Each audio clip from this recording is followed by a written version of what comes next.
오늘 설교 주보를 보셔서 설교 제목을 보실 때 나름대로 관심이 있으시고 좀 더 우리 침례교회의 이 뿌리와 유산이라는 제목을 보셨을 때 과연 우리 믿음의 선조들, 우리 믿음의 이 정체성, 우리 성서 침례교회, 아니 침례교회의 믿음의 근간이 어디에 있는지 평상시 관심이 있는 분들에게 특별히 보게 되고 도전이 되는 시간이 되기를 바랍니다.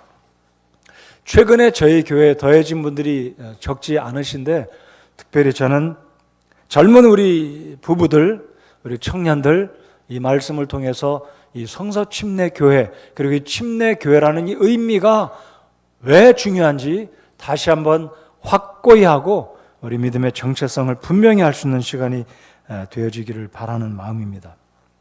여러분, 그리스도인, 크리스천, 우리 조선시대 때는 예수쟁이 또는 더 거슬러 올라가면 야소교라고 불림받았던 이 예수 그리스도인들, 예수 믿는 그리스도인들의 이름은 굉장히 긍정적이고 영광스러운 배경에서 탄생되어졌습니다. 여러분, 우리가 성경을 보면 정식적으로 세워진 교회는 예루살렘 교회, 사도행전 2장이라고 볼 수 있고 예수님이 오셔서 마태복음 16장, 18장 그 사이에 교회를 세워주셨는데 교회 이름은 특별하게 무슨 교회다라고 언급이 되어 있지 않습니다. 예루살렘 교회는 예루살렘 교회라고 언급이 되어 있지만 예수님이 계실 때 세워주신 교회 이름은 언급이 없습니다. 오늘 본문으로 제가 고린도전서 1장 1절로 3절까지 삼았는데 2절을 다시 한번 보시기 바랍니다. 고린도에 있는 하나님의 교회 곧 예수 그리스도 곧 그리스도 예수님 안에서 이런 언급이 되어 있지 장로교회, 침례교회, 순복음교회 이런 교파적인 교단적인 그런 언급이 없다는 사실 여러분 주지해 보셨는지 모르겠습니다. 자, 사도행전에 보면 우리 예수님께서 세워주신 교회들이 핍박으로 인해서 북유럽과 팔레스타인과 사마리아와 북아프리카 지역으로 성도들이 흩어져서 그곳에 또다시 교회를 세우게 되는데 여러분 지금 이스라엘 북쪽에 있는 나라의 이름이 시리아입니다. 시리아. 근데 그 시리아의 한 성읍, 굉장히 큰 도시 중에 하나인 안디옥이 있었습니다. 근데 그곳에 사도행전 8장의 핍박으로 인해서 흩어진 교회 성도들이 그곳에 이르러서 교회를 세웠는데 안디옥 교회가 되었습니다. 근데 그곳 성도들의 상당한 숫자는 유대인들보다는 시리아 지역에 있던 이방인들이 예수님 믿고 구원받아서 그 교회 회원의 주축을 이루었습니다.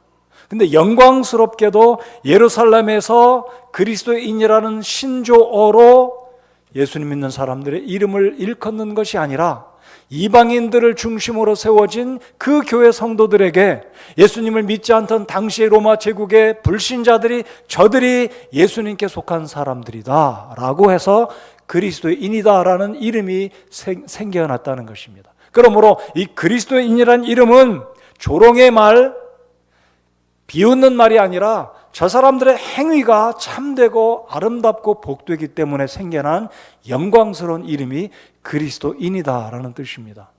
다른 말로 하면 예수님께 속한 사람들이다라는 것입니다. 크리스천. 여러분 예수님께 속한 분들이십니까?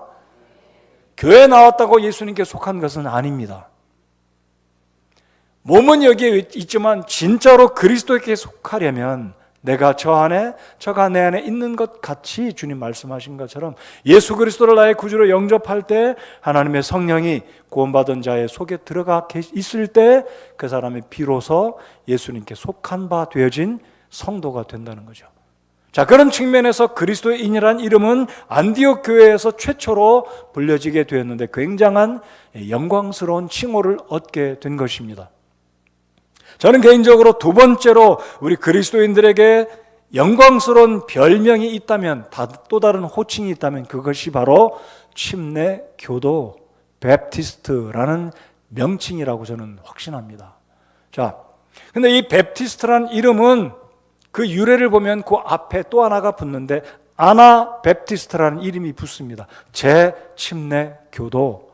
근데 이 재침례 교도란 말은 그리스도인이란 말처럼 영광스러운 그 배경이 아니라 핍박과 조롱과 조소 가운데 생겨난 이름이다.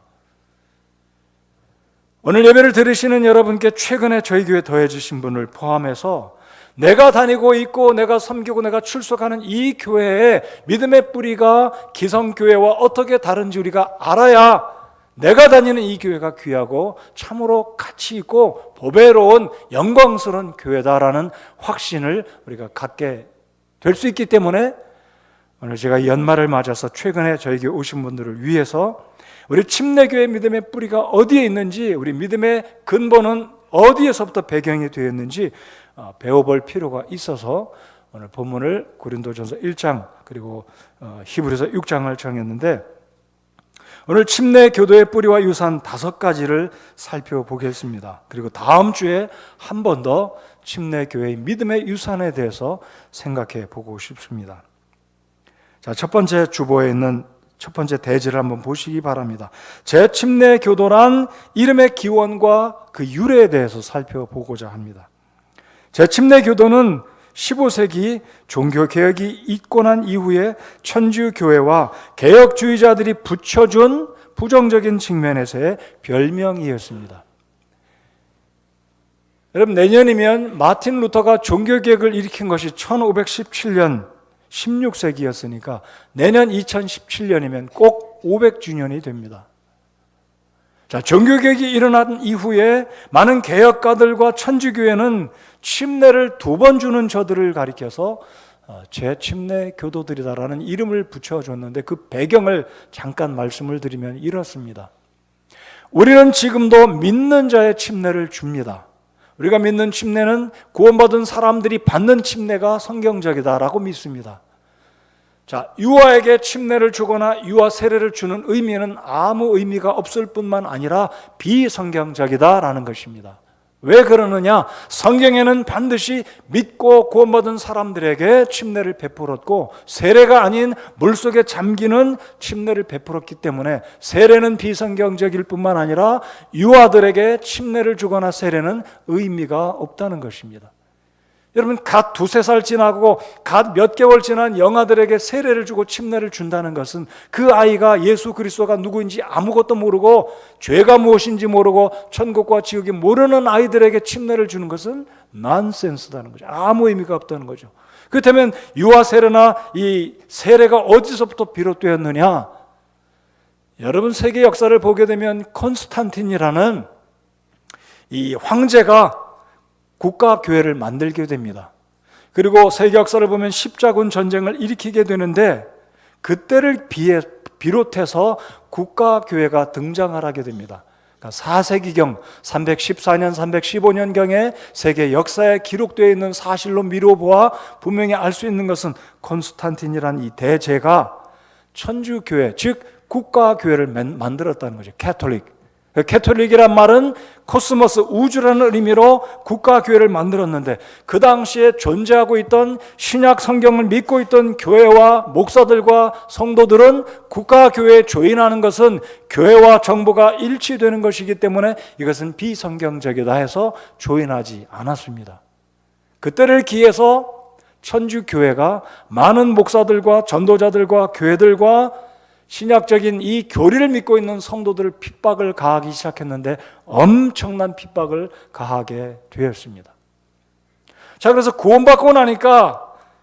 내가 구원받고 나니까 이제 내가 침례를 받아야 되겠다 해서 침례를 받으니까 천주교 사람들이나 개혁주의자들이 볼 때 저 사람들은 우리는 어린아이 때 세례를 주거나 침례를 주는데 이 사람들은 성인이 돼서 또 침례를 주니까 그들을 가리켜서 말하기를 아나베프티스트들이라는 재침례 교도들이라는 이름을 붙여주는 거죠.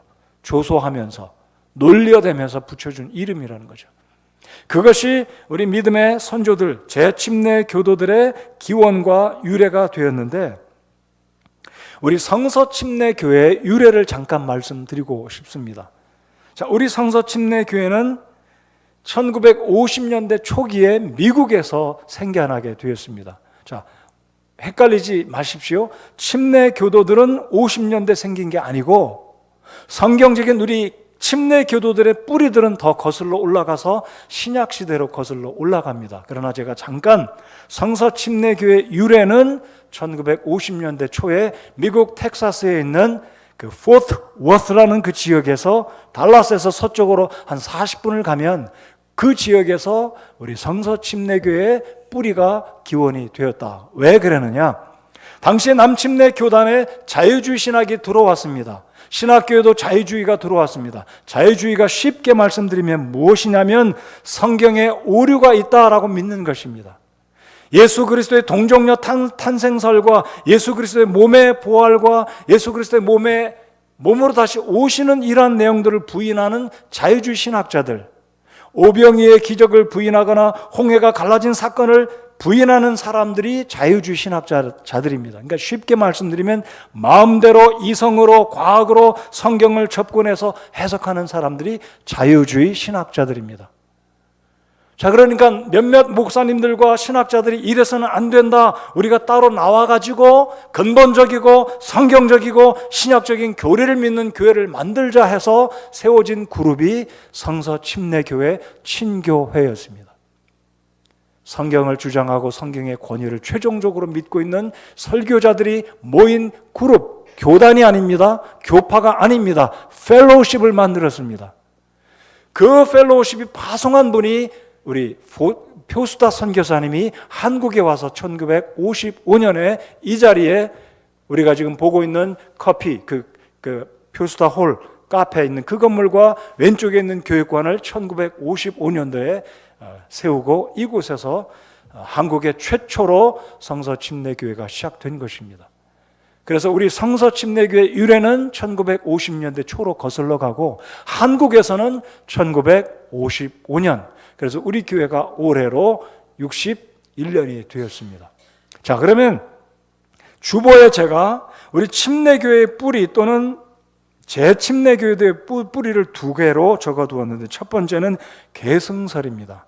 자, 계승설이 무엇이냐면 침례 요한 때부터 아니면 신약 시대에 예수님께서 교회를 세워주셨을 때 그 교회에 속한 구원받은 성도들의 믿음이 지금까지 3세기, 4세기 콘스탄틴이 국가교회를 세웠을 때도 그 믿음의 후배들이 그 믿음을 이어받았고, 15세기, 16세기 종교개혁이 일어났을 때도 개혁한 사람들에 의해서 믿음이 전달된 것이 아니라 초대교회에서부터 4세기, 5세기, 15세기, 16세기까지 이르면서 계속해서 신약적인 교리적인 믿음을 갖고 있던 성도들이 그 믿음을 이어받았다 하는 것이 계승설입니다. 대부분의 성서 침례교회 설교자들이 이 계승설을 믿고 주장합니다. 저 또한 그렇게 믿습니다. 자, 두 번째로 우리 침례교도 또는 제침례교회의 영적 혈연설, 영어로 보면 Anabaptist Spiritual Kinship, 킨십이라는 것은 친척 관계다, 영적인 친척 관계다. 그러니까 이 아나베프티스트들은 대부분 유럽에서 일어난 근본주의 운동이었는데, 혈통적으로 우리 한국 사람들은 유럽 사람들과 관계가 없지 않습니까? 그렇지만 이것이 영적으로 연관이 있다 해서 영적 혈연설이다라고 부르게 된 것입니다. 저 또한 이것을 믿습니다. 자, 제가 파워포인트를 하나 준비했는데 띄워주시기 바랍니다. 자, 이분이 흑백 사진, 아주 오래된 사진인데 이분의 이름은 캐롤 박사입니다. 남침례 신학교에서 굉장한 영향력을 끼친 분인데, 남침례교회 설교자들이 존중하는 당대의 19세기에 1858년도 아칸사스에서 태어나셨고 1931년 하나님 부름받고 천국에 가셨는데, 이분이 피 흘린 발자취를 쓰게 됐습니다. 자, 이분이 왜 이 책을 쓰게 되었는가 하면, 이분이 70세에 이 책을 썼습니다. 근데 이분은 청년 시절에 이런 생각을 했어요. 왜 하나님은 이 세상에 장로교, 감리교, 침례교, 오순절교회, 루터란교회 수많은 교파와 교단을 세워줬을까? 그게 아닐 것이다 라는 궁금함을 가지고 세계 이 기독교 역사를 공부하게 됐습니다. 근데 우리가 상식적으로 아는 것은 말씀드렸듯이 16세기에 마틴 루터가 천주교의 부패성, 쉽게 말씀드리면 면죄부, 여러분 이태리 로마에 가면 베드로 성당을 짓기 위해서 기금이 부족하니까 천주교회가 면죄부를 팔았습니다. 종이 쪽지, 십자가, 녹슬은 못, 나무 쪼가리 팔면서 이것이 예수님께서 십자가에 못 박혔을 때 사용됐던 십자가다, 그 못이다, 쪽지 사면 천국 가는 티켓을 산다 해서 사람들에게 돈을 받고 구원을 팔았습니다. 가능한가요? 여러분, 그런 구원 받으시지 않으셨지 않습니까? 마틴 루터가 깨닫고 통탄을 했습니다. 이것은 성경의 뜻이 아니다 하고 종교 개혁을 일으킨 것이 1517년입니다. 그런데 그 전에 종교 개혁을 일으키기 전에 그때는 장로교, 감리교, 침례교, 순복음교, 성결교, 감리교 이런 게 없다는 거예요. 그냥 하나만 있었습니다. 그때 존재한 교회가 무슨 교회였느냐? 신약적인 교리를 믿던 우리 믿음의 선조들이 있었다라고 우리가 믿는 것입니다. 여러분 기억하십시오. 개혁교회, 쉽게 말씀드리면 개신교회들은 1517년 이후에 생겨난 교회들입니다. 켈빈 교회, 루터란 교회, 장로교회, 다 그런 교회들이 종교개혁 이후에 생겨난 교회입니다. 성결교회는 한국에서 자생한 교회입니다. 이 캐롤 박사가 궁금하게 생각했던 것은 성경을 보면 장로교회, 감리교, 순복 이런 게 없는데 어디서 나왔는가 공부하다 보니까 이게 개혁 시대 이후에 생겨났고 그 전에 교회는 침례 교회였구나. 물론 신약 성경에 여러분 오늘 본문에 읽은 고린도전서 1장 2절에 고린도에 있는 하나님의 침례 교회라고 써 있습니까? 아닙니다. 그냥 교회라고 불렀습니다. 여러분 신약 성경을 잘 읽어보시면 갈라디아에 있는 교회, 데살로니가에 있는 교회, 근데 표수다 선교사님이 이 땅에 교회를 세우실 때는 왕십리교회라고 이름을 짓지 않고 우리가 성경을 권위로 믿고 있는 교회이기 때문에, 그리고 우리의 믿음의 뿌리가 침례교회이기 때문에 성경을 강조하기 위해서 바이블 배프티스트 처치라고 이름을 지은 것입니다. 근데 공교롭게도 55년 이후에 한국에 세워진 모든 교회들은 우리 교회를 본따 가지고 그냥 무슨 성서침례교회가 된 것입니다. 그래서 한국 교회들이 우리 교회를 볼 때 성서침례교회 하면 교단으로 알고 있는데 사실은 우리는 교단에 속한 교회가 아닙니다. 교파도 아니고 교단도 아니고 단지 세계 선교를 위해서 한국에 있는 성서침례교회들이 연합해서 친교회를 만들어서 세계 선교를 위해서 힘을 합하고 있습니다. 여러분 기억하십시오. 우리 교회는 교단에 속했거나 교파에 속한 교회가 아니라 독립되어진 근본주의 성경을 믿는, 특별히 신약적인 교리를 믿는 교회다. 지역교회다. 개교회다. Local Independent Baptist Church라고 믿으시면 되겠습니다. 자, 그래서 이 캐럴 박사가 역사를 기록하고 이 책을 만들었습니다. 근데 학계에서는, 신학자들은 이 책의 근간을, 이 책의 내용들을 그렇게 잘 신뢰를 안 하는 분들이 적지 않습니다. 그러나 저는 개인적으로 이 필름발 자체의 책의 내용들을 믿고 인정합니다. 자, 그 다음 사진 하나 보겠습니다. 너무 작아서 잘 보이진 않겠지만 이 책을 한 번도 읽어보지 않으신 분 손 들어보십시오. 부끄럽게 생각하지 마시고 손 들어보십시오. 세상에나 책망하지 않습니다. 여러분 우리 교회 진짜 오래 다니신 분이라면 이 책 반드시 꼭 읽어보십시오. 오늘 점심 식사하러 가시기 전에 가서 이 책 꼭 구입하셔도, 이거 조그만 분량이잖아요. 3,000원입니다. 이거 꼭 구하셔서 꼭 읽어보십시오. 우리 믿음의 뿌리가 이게 다 언급된 책인데 이거 모르면 이거는 안 되지 않습니까? 꼭 읽어보시기 바랍니다. 네, 꼭 읽어보십시오. 근데 일반 신학자들 중에 일부는 이 책을 인정을 안 해요. 왜? 학문적으로, 역사적으로 자료들이 불충분하다라고 이야기합니다. 그러나 저는 말씀드렸듯이 계승설과 영적인 혈연설을 믿기 때문에 이 캐롤 박사가 궁금하게 생각했던, 왜 이 세상에는 장로교, 침례교, 감리교, 순복음교회 많은 교단과 교파가 있느냐, 그것은 아닐 것이다라고 연구한 결과 이 책을 만들어냈고, 전 세계에서 가장 큰 신학 대학원인 달라스에 있는 그 말씀드렸던 Southwestern Baptist Theological Seminary에 이 책의 원본이 지금 보관되어 있습니다. 여러분 그 서남 침례 신학대학원은 전 세계에서 가장 큰 신학교이고 보수적인 신학교로 인정받고 있는 신학교입니다. 이거 인정 그렇게 하고 있어요. 근데 일부 신학자들은 인정을 안 하는 이유가 있습니다. 이유는 학문적으로, 역사적으로 자료가 불충분하다. 저는 여기서 반론을 제기하고 싶은 것이 있습니다. 여러분 생각해 보십시오. 우리의 신앙이 과학적으로 학문적으로 증거가 될 때 어떤 개인의 신앙이 진짜 신앙이다라고 인정받을 수 있는 것입니까? 아니잖아요. 여러분 이 성경책이 역사적으로 학문적으로 과학적으로 이 증명이 돼야 창세기 오케이, 출애굽기 오케이, 계시록 오케이 그렇게 되는 것이냐 이거예요. 성경책은 과학적으로 이성적으로 학문적으로 증명이 안 될지라도 이 말씀은 영원한 살아있는 하나님의 말씀인 줄 믿으시면 아멘 하시기 바랍니다. 제가 증거를 몇 가지 제시해 드리겠습니다. 히브리서 11장을 열어보시기 바랍니다. 자, 히브리서 11장 32절을 같이 읽겠습니다.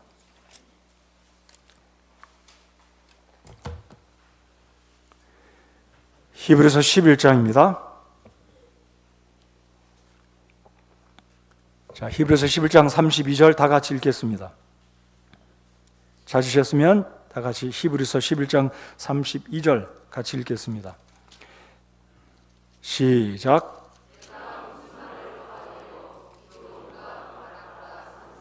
입다와 또 다윗과 사무엘과 대한 자들에 관하여 말하려면 내게 시간이 부족하리라.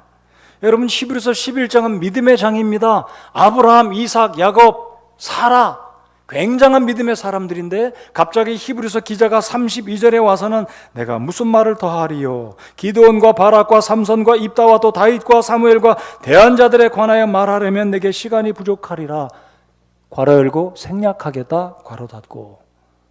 이게 무슨 말이냐면 성경에 기록된 인물들의 전기를 자세하게 기록하다 보면 시간이 부족해서 생략했다는 겁니다. 그 중에 한 사람 바락이라는 사람, 바락 오바마인데 바락이에요. 바락.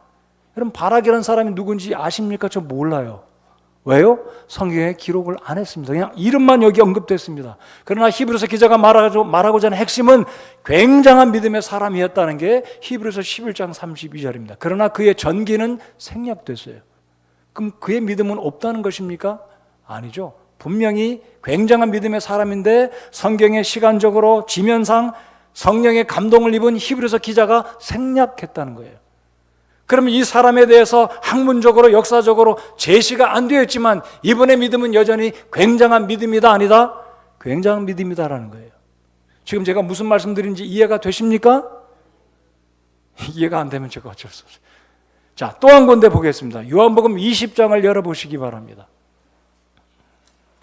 제가 수요일 날이면 요한복음 20장을 지난번에 말씀 뵙고 이제 마지막 21장 한 장을 남겨두고 있는데 여러분이 요한복음 20장을 열어보시기 바랍니다. 요한복음 20장에 보면 사도 요한은 이런 의미를 20장 끝부분에 기록했습니다. 30절 제가 읽겠습니다. 진실로 예수님께서 자기 제자들 앞에서 이 책에 기록되지 않은 다른 표적들도 무엇이라고 말합니까? 많이 행하셨으나. 여러분 특별히 요한복음은 다른 세 복음, 공간 복음서보다 기적 사건, 표적들이 많이 기록되어 있습니다. 그런데 사도 요한은 20절에 말하기를 예수님께서 자기 제자들 앞에서 이 책에 기록되지 않은 다른 표적들도 많이 행하셨으나, 자, 그 말은 요한복음에 등장하는 중요한 7가지 기적 사건, 물이 포도즙으로 바뀌는 사건, 병자를 치료한 사건, 바다 위를 걸어간 사건, 이러한 사건들, 오병이의 사건들 이외에도 많은 기적이 있지만 성경은 생략했다는 거예요. 그럼 예수님께서 기적을 행하신 것이 성경에 기록된 것뿐이냐? 아니라는 이야기죠. 이해가 되실 줄 믿습니다. 자, 21장으로 가겠습니다. 자, 21장 마지막 절 25절을 다 같이 읽겠습니다. 시간이 가니까 제가 마음이 조급해집니다. 25절 다 같이 읽겠습니다. 시작. 예수님께서 행하신 다른 일들도 많으므로 만일 그것들을 낱낱이 기록한다면 심지어 이 세상이라도 기록된 책들을 담지 못할 줄로 나는 생각하노라. 아멘. 여러분 온 세상 천지를 도서관으로 만들어 둔다 할지라도 예수님께서 영원부터 영원까지 계시면서 행하신 일들을 책으로 기록해서 복원한다면 지구 온 땅덩어리 전체가 도서관일지라도 예수님이 저술한 책들, 저술한 책이라기보다도 예수님이 행하신 모든 일들을 기록해 둔다면 그 책을 쌓아둘 장소가 부족하다. 저는 이 말씀 믿습니다. 왜요? 우리 예수님은 엄청난 많은 일들을 행하셨습니다. 어떻게 우주를 만드셨고 사람을 만드셨고 동식물 세계, 과학의 세계, 물질의 세계, 원소의 세계, 원자의 세계, 오면 모든 인간 세상에 일어난 모든 일들이 100년이 아니고 2000년이 아니고 만년이 아니고 영원부터 영원까지 모든 일들을 책으로 만든다면 지구가 도서관일지라도 책을 보관하기 부족하다.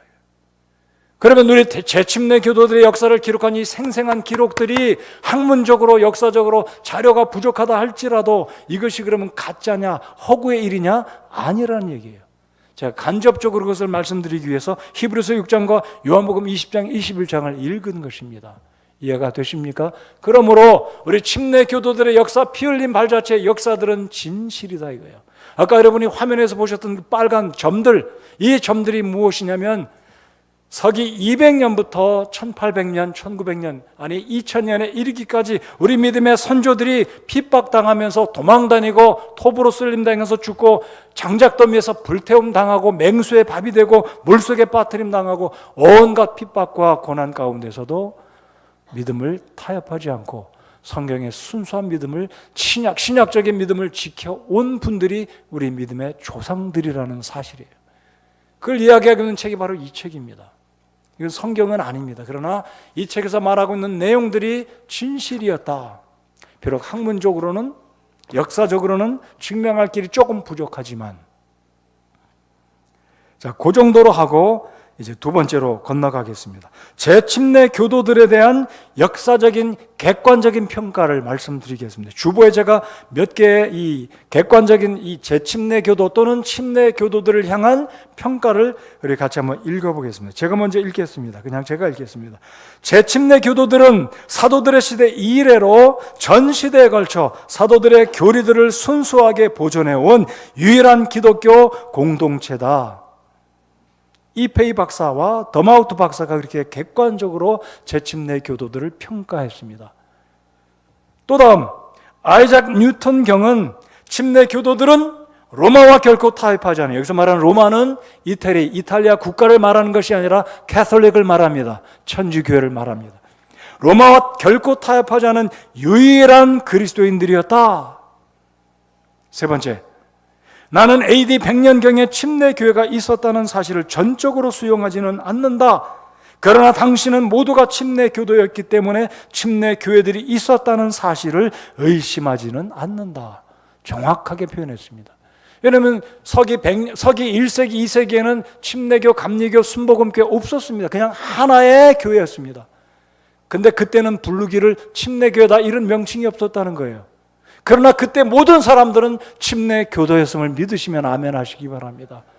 우리 믿음의 뿌리들은 신약적인 예수님이 세우신 그 교회의 믿음을 유지하고 있었기 때문에 당시에는 침례 교회다라는 언급이 없었지만 그들 모두가 다 침례 요한과 예수님이 언급하신 신약적인 믿음을 가지고 있었던 예루살렘과 안디옥과 갈라디아와 데살로니가와 온 유럽에 흩어졌던 그 교회들의 믿음의 뿌리를 이어받은 성도들이 우리의 믿음의 선조들이었기 때문에 그들이 다 침례 교도들이었다는 거예요. 그리고 우리 소위 말하는 개신교, 아까 말씀드렸던 수많은 개신교, 오늘날 교파와 교단에 속한 교회들은 종교개혁 이후에 생겨난 교회들입니다. 이것은 세계 기독교 역사를 보면 일목요연하게 우리가 알 수 있습니다. 장로교회 시작된 연도, 루터란 교회 출발한 연도, 순복음교회 출발한 연도 다 알 수 있습니다. 메소디, 감리교회가 출발한 연도 다 알 수 있어요. 그러나 우리 침례교회가 출발한 연도는 밝혀낼 길이 없어요. 왜냐하면 처음부터 있어 왔기 때문에 1세기 아니 30년, 40년 그 이후로 존재해 왔기 때문에 역사적인 근거를 제시할 수가 없는 것입니다. 왜요? 성경에 신약교회가 세워진 이후로 있었기 때문에 출발한 연도가 없는 거예요. 그러니까 주후 30년경 예수님께서 교회를 세워주신 이후로 우리 침례교회가 있게 됐다는 겁니다. 자, 이제 세 번째로 재침례 교도의 다양한 배경을 말씀드리겠습니다. 말씀드렸듯이 1517년 마틴 루터가 헬라어 원전을 읽다가 로마서 1장 10절 의인은 믿음으로 말미암아 살리라. 야, 그렇구나. 우리가 면죄부를 사서 구원받는 게 아니라 의인은 믿음으로 산다. 즉 믿음으로 구원받는다는 것을 깨닫고 천주교 문에 가서 95개 조항의 조건을 제시하고 나는 탈퇴한다. 나는 더 이상 신부이지만 마틴 루터는 신부였습니다. 더 이상 천주교와 함께하지 않겠다. 개혁을 리포머가 됐습니다. 리포메이션을 일으켰습니다. 개혁을 일으켰습니다. 그래서 루터란 교회가 생겼습니다. 장로교회가 생겼습니다. 켈빈 교회가 생겼습니다. 요한 웨슬레 교회가 생겼습니다. 그러나 우리는 종교개혁 이후에 생겨난 교회가 아니기 때문에 개신교회가 아니라는 것입니다. 다른 말로 개혁주의 교회가 아니라는 것입니다. 개혁주의나 개신교 똑같은 말입니다. 자, 재침례 교도들은 유럽에서 우후죽순으로 동시다발적으로 많은 나라에서 생겼습니다. 왜요? 마틴 루터가 종교개혁을 일으키면서 천주교 잘못되었다 하니까 여기저기서 당시에 서기 4세기에 콘스탄틴이 국가교회를 만들었을 때 조인하지 않았던 순수한 신약적인 믿음을 갖고 있던 무리들이 유럽에 많이 존재하고 있었는데 여기저기서 개혁이 일어나니까 개혁주의자들의 신학을 잘 점검하면서 그들의 믿음과 일치하지 않고 있던 신약의 성경을 믿고 있던 무리들이 또다시 개혁주의자들로부터 분리를 했었습니다. 스위스에서, 네덜란드에서, 독일에서, 그리고 그 여러 유럽에 있는 나라들에서 이제 체코슬로바키아 같은 데서 이제 재침례 교도들이 운동이 동시다발적으로 일어났습니다. 그 중에 유명한 지도자들로 콘라드 그레벨 같은 사람, 펠릭스 만츠 같은 사람들, 발사사르 프레드마이어 같은 분들, 필그림 마펙이라는 분들, 이런 굉장한 분들이 동시다발적으로 서구 유럽에서 이제 재침례교도 운동들이 일어났습니다. 그 중에 한 부류는 이제 모라비아 지방에서 일어난 진젠돌프 백작을 중심으로 일어난 형제 그룹이 있었습니다. 여러분, 형제 모임은 우리 주변 한국에도 지금도 여전히 존재합니다. 형제회, 형제 그룹이 있습니다. 그래서 재침례 교도를 역사한 학자들은 이 스위스 쭈리히에서 일어난 스위스 형제단이 재침례파의 시원이라고 보고 있습니다. 더 거슬러 올라가면 이들이 침례교도의 뿌리가 아니고 신약시대 계승서를 우리가 믿기 때문에 더 거슬러 올라가면 15세기, 16세기가 아니라 신약시대 때 신약교회에 우리 믿음의 뿌리를 두는 계승설에 뿌리를 둔다고 이해하시면 되겠습니다. 자, 이 모라비아 이 진젠돌프를 중심으로 선교운동이 일어난 100년의 기도운동이 있었습니다. 100년의 기도운동. 대단하죠? 이 100년간의 기도운동이 일어나면서 드디어 전 세계 선교운동이 시작되었다는 것입니다. 여러분, 인도로 파송받았던 그 유명한 윌리엄 캐리도 모라비안 교도들의 100년의 기도운동으로 말미암아 이 모라비아 교도들은 당시에 재침례 교도들의 일부 분파였습니다.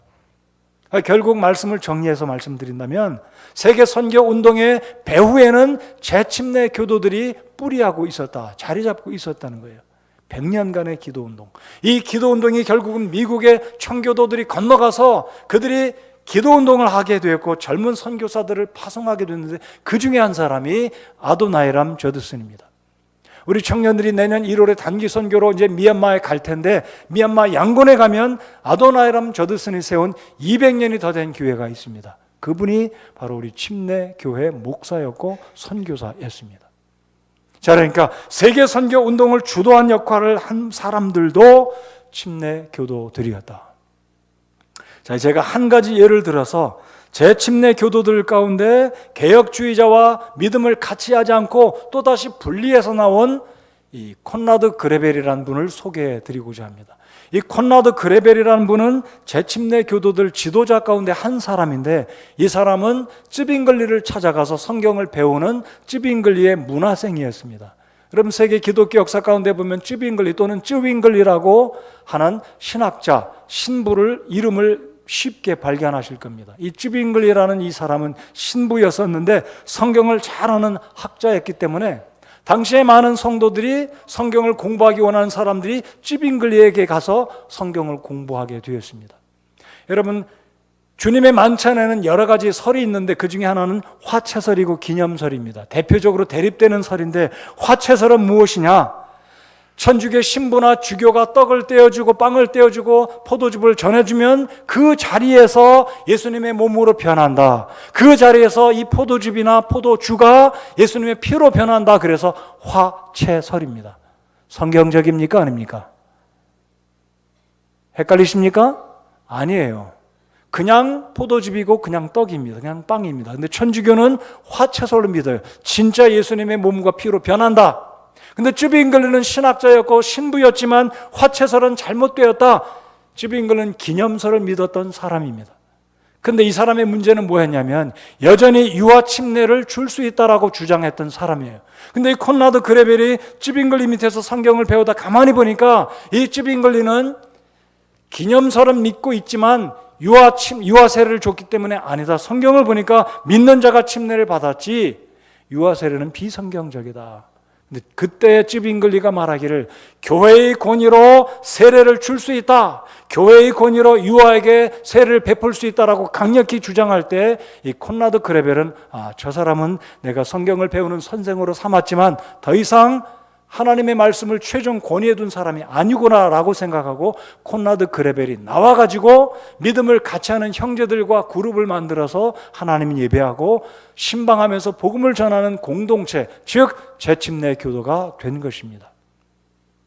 자, 좀 더 제가 디테일하게 말씀드리면 쯔비잉글리가 말한 이 문구, 교회의 권위로 유아 세례를 줄 수 있다는 말이 무엇이냐면 그가 말한 교회의 권위는 주교의 권위, 신부의 권위, 로마 교황의 권위를 말하는 것입니다. 다른 말로 바꾸면 교황의 말은 성경보다 더 위에 둔다는 말이 쯔비잉글리의 말이었습니다. 그러나 콘라드 그레벨은 이 하나님의 말씀을 그대로 믿기 때문에 교회의 권위보다 더 높은 것은 성경이다라고 믿었기 때문에 콘라드 그레벨은 쯔비잉글리에게서 분리되어서 신약적인 교리를 믿는 그룹을 만들고 하나님의 복음을 전하는 사람이 된 것입니다. 여러분께 여쭤보겠습니다. 교회의 권위가 높습니까? 성경의 권위가 높습니까? 후자입니다. 모든 그리스도인들 최종의 권위는 하나님 말씀인 줄 믿으시기 바랍니다. 어떤 목사의 말도, 어떤 신학자의 말도, 어떤 신학 서적보다도 하나님의 말씀이 우리 삶의 모든 것을 이끌어가는 최종적인 권위라고 우리가 믿습니다. 그래서 콘라드 그레벨은 올바른 믿음을 선택하고 분리해서 나갔습니다. 그분이 바로 우리 재침례 교도의 선조라는 것입니다. 훌륭한 분이죠. 올바른 믿음을 갖고 있는 분이었습니다. 결국 콘라드 그레벨은 붙들렸습니다.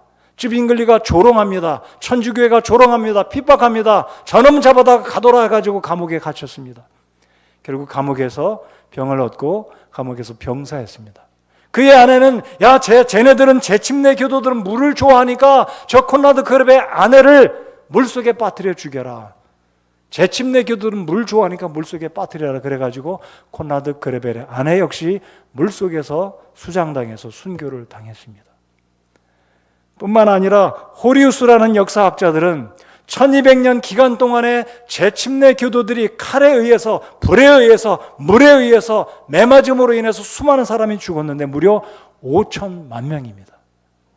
자, 이 5천만 명의 재침례 교도들이 죽임당하지 않고 생존했다면 어떤 교파보다, 어떤 개혁교회보다도 엄청난 숫자가 유지되었을 것이다라고 호리우스라는 신학자가 이야기했습니다.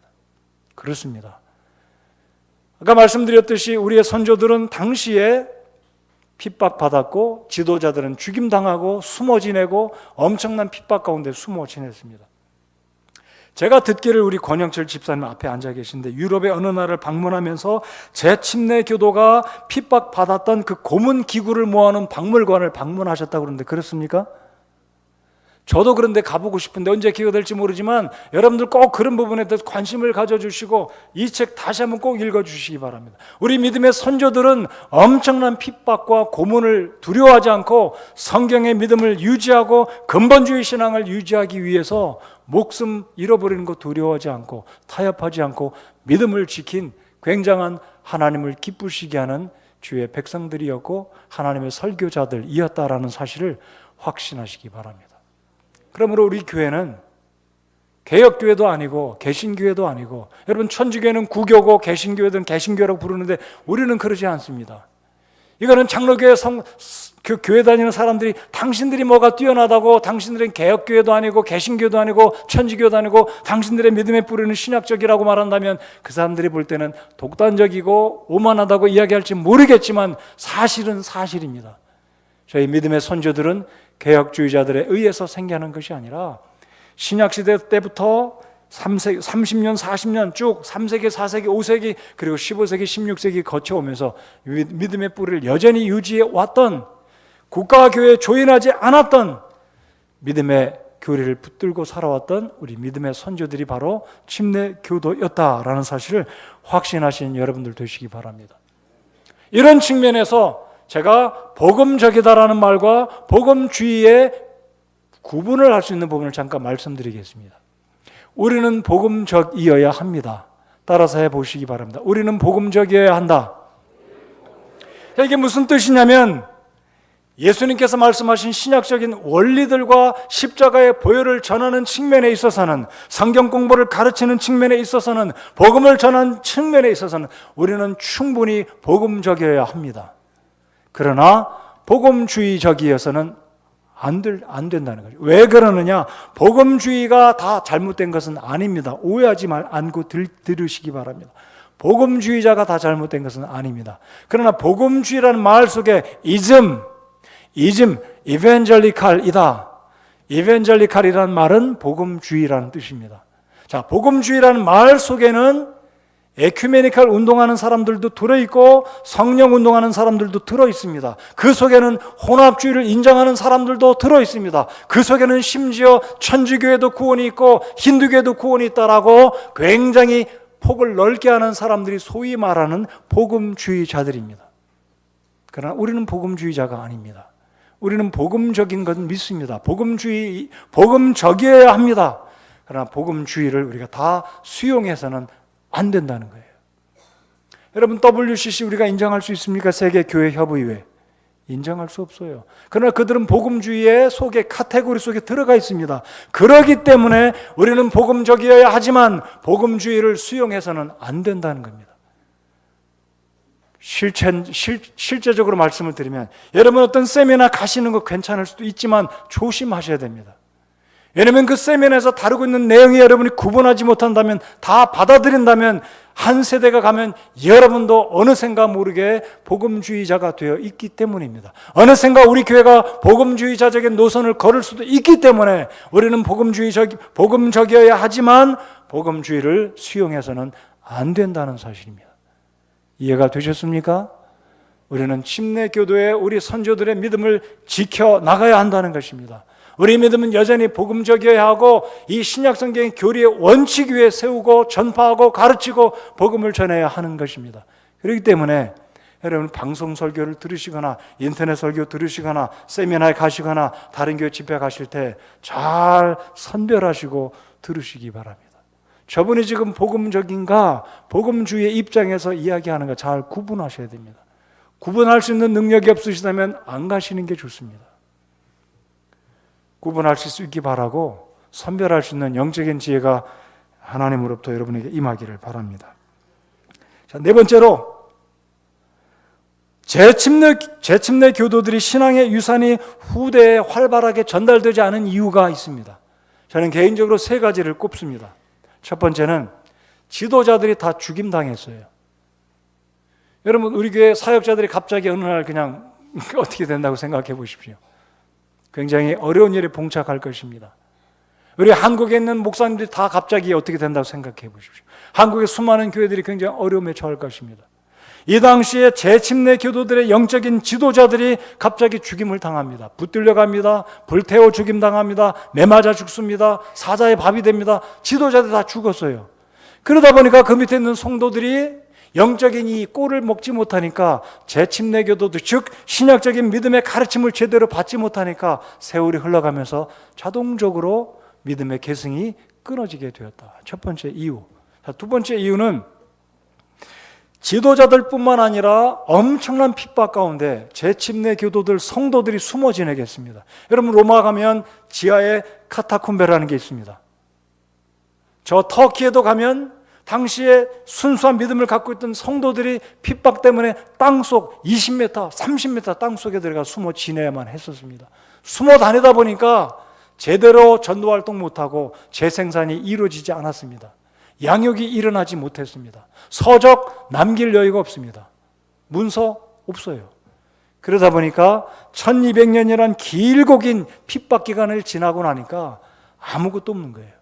지도자도 사라졌고 문서도 남기지 못하고, 그러다 보니까 세월이 흘러가면서 우리 재침내 교도들의 신앙의 유산의 명맥이 끊어지게 된 것입니다. 세 번째 이유, 오늘날처럼 인터넷이 활발하고 네트워크가 형성됐다면 유럽에 있는 사람들끼리 저 독일에 있는 사람에게 네덜란드에 있는 사람이 저 다른 지역에 있는 스위스에 있는 사람들이 인터넷 들어가서 막 서로 연결하고 교류한다면 무엇인가 남을 수 있고 힘을 얻을 수 있었을 텐데, 그 당시에는 동시산발적으로 막 이렇게 재침내 교도 운동이 일어나다 보니까 연락하고 힘을 합칠 수 있는 그런 시대가 아니었다는 거예요. 여러분, 지금 제가 말씀드렸듯이 미국에서 1950년대에 BBFI가 조직이 되었고, 한국에서도 지금 약 300여 개 이상 400개 가까운 성서침례교회가 있지만, 그 중에서도 정말로 신약적인 믿음을 지키고 있는 정체성 운동하는 우리 성서침례교회들은 70여 개 교회입니다.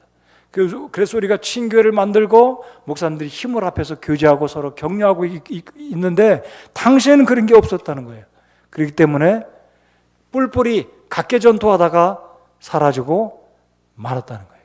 그래서 안타까운 거죠. 그래서 오늘 말씀을 통해서 우리가 알아야 될 것은, 이 시대일수록 우리 믿음을 더 확고히 하고 우리가 가진 이 믿음의 정체성을 굳게 붙들고 하나님이 세우신 이 귀한 성서 침례교회, 침례교도의 믿음이 굉장한 신앙의 유산이다라고 확신하시면서 여러분이 섬기는 이 교회를 귀하게 여기고 하나님의 사람들과 하나님의 백성들을 귀하게 여기고 자부심을 가지고, 우리가 교만해서는 안 되겠지만 영적인 자존감을 더 높일 필요가 있다는 사실입니다. 우리 사랑하는 성도 여러분들, 우리 교회 우리 교만해서는 결코 안 될 것입니다. 그러나 우리 모두에게 필요한 것은 영적인 귀한 자존감, 우리 믿음의 선조들이 목숨을 잃어가면서 믿음을 지킨 이 신앙의 유산을 잘 받들고 우리 후배들에게, 다음 세대에게 잘 전해줄 수 있는 책임을 감당하는 우리 성서침례교회가 되어야 되겠다는 것입니다. 여러분, 우리 교회 정말 귀한 교회입니다. 시설적으로 낙후됐고 오래된 교회지만 타협하지 않고 여자 집사 세우지 않고 축도하지 않고, 제가 축도를 못하기 때문에 안 하는 게 아니잖아요. 믿지 않기 때문에 안 하는 줄 믿으시기 바랍니다. 번질하게 제가 할 수 있죠. 성부와 성자와 성모 손 들고 막 할 수 있죠. 그러나 그것이 성경적이 아니기 때문에 우리는 축도도 안 하고 주기도문 안 하고 사도신경 외우지 않는 것입니다. 비성경적이기 때문입니다. 아멘. 그렇다면 여자 집사, 우리 한국 사람들 민족 어떤 습관적으로 볼 때 감투 좋아하잖아요. 감투 씌워주면 일하잖아요. 여자 집사 세우면 더 많이 일할 수 있을 것입니다. 아니, 교회가 더 부흥할 수 있을 것입니다. 그렇지만 그것이 비성경적이기 때문에, 하나님 말씀에 없는 것이기 때문에 인위적인 방법으로 교회 성장을 위해서 그런 거 우리가 추구하지 않는다는 거죠. 그런 입장에 있는 이 교회가 귀한 교회이고 신약 성경의 원칙에 입각한 귀한 성경적인 교회라는 확신을 가지고 이 교회에 앞서간 우리 목사님들, 선교사님, 우리 귀한 성서침례교 목사님들 귀하게 여기시고, 우리 성서침례교들 정말로 귀한 교회고 우리 믿음의 선조들 감사하면서 이 교회를 섬길 수 있는 전도에 힘쓰는 여러분들 되시기 바랍니다. 제가 마음 아프게 생각하는 것은, 혹시 여러분이 이사를 갈 일이 있거나 어떤 불가피한 일이 있어서 떠나갈 경우는 장로교회나 감리교회나 다른 교회 찾아가지 마시고 성경적인 올바른 성서침례교를 찾아가셔서 주님 섬기실 수 있기를 바랍니다. 아무 생각 없이 그냥 막 찾아가지 마시기를 정말로 바라요. 정말로 바랍니다. 다섯 번째로 마지막, 신약교회의 특징은 교회의 머리와 창설자는 예수 그리스도다. 교황이 아닙니다. 목사가 아닙니다. 예수 그리스도가 교회의 머리됨을 믿는다. 교회와 성도의 최고의 권위는 하나님의 말씀 66권 성경이 최고의 우리의 권위라는 것을 우리는 확신합니다. 교회의 이름은 그냥 교회입니다. 어디에 있으니까? 어디 교회? 근데 단지 우리는 이 시대가 너무나 폐역하고 너무나 타협이 너무나 이렇게 두드러지게 나타나기 때문에 우리의 정체성을 나타내기 위해서 성서를 붙인 것입니다. 성서 침례교회. 그러나 엄밀히 말씀드리면 성경에는 아무것도 없어요. 그냥 어디에 있으면 어디 교회입니다. 침례라는 이름조차 없었어요. 그러나 단지 우리의 정체성을 공고히 하기 위해서 성서 침례교회다라는 말을 공식적으로 우리가 사용하는 것입니다. 그러나 오해하지 마시고 이것은 교단도 아니고 교파도 아니라는 것을 꼭 기억하시기 바랍니다. 제도, 구원받은 성도들이 평등한 하나님 앞에서 회중적이다. 그래서 회중적인 정치를 합니다. 다음 주에 우리 오후 예배 때 정기 총회를 합니다. 이 교회는 모든 성도들이 투표해서 중요한 결정을 하는 회중적인 정치를 하는 것이 우리 침례교회가 믿는 회중 정치의 성격을 띠고 있다. 회원은 누구냐? 와가지고 등록하면 우리 교회 회원이 되는 것이 아닙니다. 구원받고 침례받은 분이 우리 교회 회원입니다. 여러분, 우리 교회 회원권 아직 없으신 분들 명확하게 하셔서 주님 잘 섬기실 수 있기 바랍니다. 까다로운 거 아닙니다. 시험 봐가지고 패스하는 거 아니에요. 근데 구원받고 침례받았으면 내가 이 교회 회원이 돼서 주님 섬기기 원하시면 얼마든지 우리 하나님께서 여러분들을 우리 교회 회원으로서 이 성서 침례교를 섬길 수 있도록 하나님이 기회 주시고 저 또한 그렇게 믿고 우리 모든 집사님들 우리 성도들 그렇게 믿습니다. 직분은 남자 목사와 남자 집사뿐이다. 사명은 무엇이냐? 예수님께서 명하신 마태복음 28장에 온 족속으로 땅에 있는 모든 민족으로 복음을 전해서 그들로 하여금 예수님의 제자가 되게 하고 성부와 성자와 성령의 이름으로 침례를 주고 하나님의 말씀을 가르쳐 지키게 하는 것이 우리 교회가 받은 하나님 앞에서의 교회의 사명이다. 교회와 국가는 분리되어져야 된다. 이 정도로만 말씀드리고 결론을 내리겠습니다. 우리 주보에 있는 히브리서 6장 11절 12절 말씀을 읽고 오늘 말씀을 마치도록 하겠습니다. 주보 마지막 결론에 이 말씀을 결론으로 삼고자 합니다. 다 같이 읽겠습니다. 시작. 우리는 너희 각 사람이 동일한 열심을 나타내어 끝까지 소망에 충만한 확신에 이르기를 바라노니 이것은 너희가 게으른 자가 되지 아니하고 믿음과 인내를 통해 약속들을 상속받는 자들을 따르는 자들이 되게 하려 함이라. 누구를 따르라고요? 우리 믿음의 선조들을 따라가라 말씀합니다. 믿음과 인내를 통해 약속을 받는 상속받는 자들을 따르는 자들이 되게 하려 합니다. 하나님은 히브리서 6장을 통해서 우리에게 믿음의 선조들을 따라가라. 바꾸지 말고 딴 길로 가지 말고 귀하게 여기고 감사한 마음으로 침례교도가 되고 성서 침례교회 회원으로 주님 섬기고 이 교회 감사하게 여기고 자존감 세워서 교만하지 말고 독불장군 되지 말고 그러나 겸손하게 우리가 이 귀한 교회를 감사함으로 생각하고 힘 다해서 내가 침례교도라는 것 자부심을 갖는 저와 여러분 모두가 되시기 바랍니다. 기도하겠습니다.